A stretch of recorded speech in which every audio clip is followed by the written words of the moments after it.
Assalamualaikum warahmatullahi wabarakatuh. Hai, kali ini kita akan belajar tentang teks cerita inspiratif. Mana kompetensi dasar yang harus ada didapatkan nanti, yaitu bisa menelaah kebahasaan dan isi dari teks cerita inspiratif. Nah, pembelajaran kali ini akan ditemani oleh saya, yaitu Bambang Wijanarko.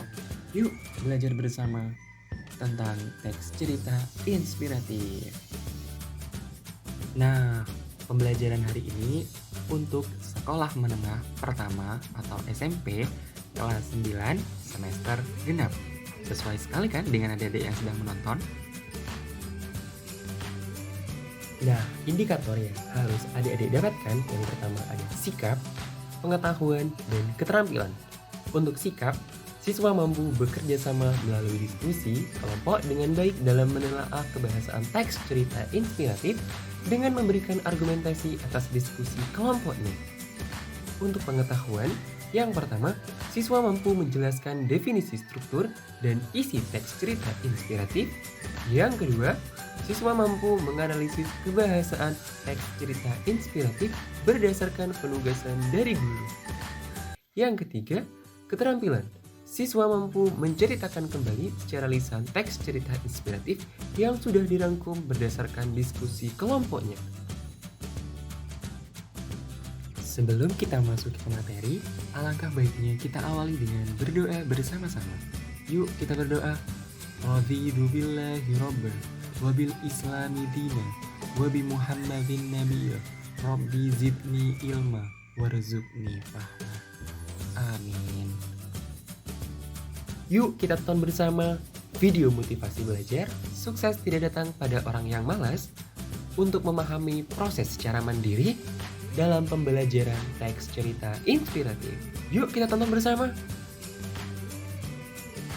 Nah, setelah adik-adik menonton video inspiratif dari seorang anak tersebut, sekarang tentukan struktur cerita inspiratif dalam film yang teracak berikut. Yang pertama, tentukan orientasi. Yang kedua, perumitan peristiwa. Yang ketiga, komplikasi.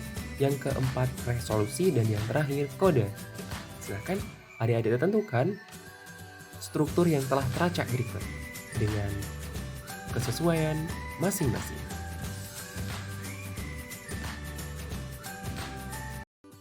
Nah, sekarang adik-adik tentukan dengan mencocokkan kebahasaan teks cerita inspiratif dalam video tersebut. Yang pertama ada kata ganti orang, yang kedua ada menggunakan kalimat deskriptif, yang ketiga fase keterangan, yang keempat kata kerja. Silakan cocokkan dengan kata yang ada di bawah yang sudah teracak. Setelah berproses untuk memahami teks cerita inspiratif secara mandiri, analisis mandirinya sudah yakin benar semua belum nih? Setelah menganalisis secara mandiri, yuk waktunya sekarang kita belajar bersama.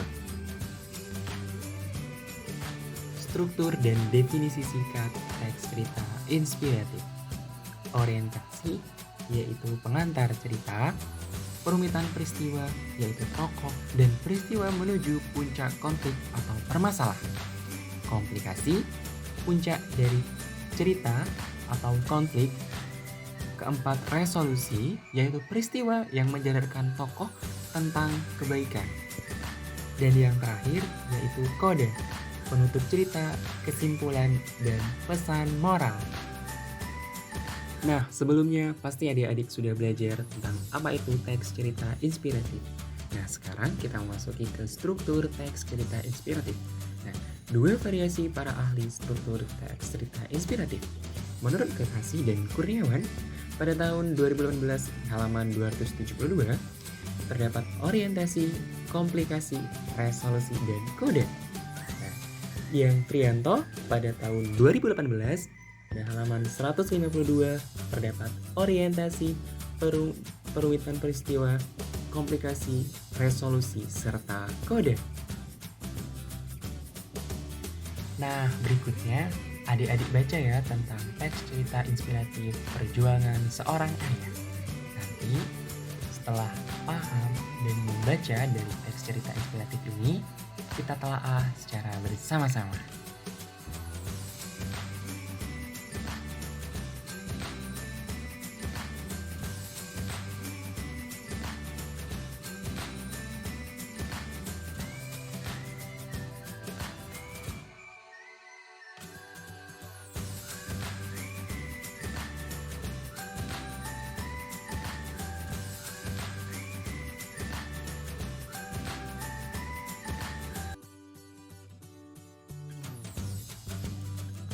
Nah, setelah adik-adik baca tentang teks cerita inspiratif perjuangan seorang ayah, yuk kita telaah bersama-sama tentang struktur teks ceritanya.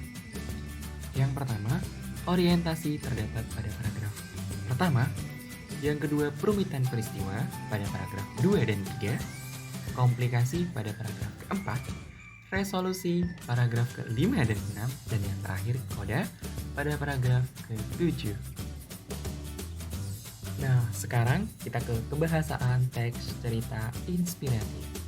Yang pertama, menggunakan kata ganti orang, pronomina, sebagai sudut pandang penciptaan yang mengacu pada pelaku atau tokoh cerita. Contohnya sebagai berikut. Yang kedua, menggunakan kalimat deskripsi ialah yang menggambarkan suatu hal, objek, orang, atau peristiwa tertentu sehingga seorang pendengar bisa memiliki pengalaman seolah-olah merasakan langsung apa yang digambarkan. Contohnya sebagai berikut. Yang ketiga, menggunakan frase keterangan khususnya dalam deskripsi latar dan aktivitas tokoh. Contohnya sebagai berikut. Yang terakhir, yang keempat, menggunakan kata kerja tindakan diperkuat, dipikirkan, atau disarankan. Contohnya sebagai berikut. Nah, aktivitas selanjutnya yaitu kegiatan siswa. Ya, untuk adik-adik, yang pertama silakan buat kelompok terdiri dari 4 sampai 5 orang. Yang kedua, diskusikan dengan rekan kelompoknya untuk mencari cerita inspiratif di lingkungan sekitar kalian. Yang ketiga, hasil diskusi disampaikan dalam bentuk tulisan beserta telaahnya. Yang keempat, presentasi setiap kelompok. Bagaimana? Pembelajaran hari ini menyenangkan dan mudah bukan? Sampai jumpa lagi. Wassalamualaikum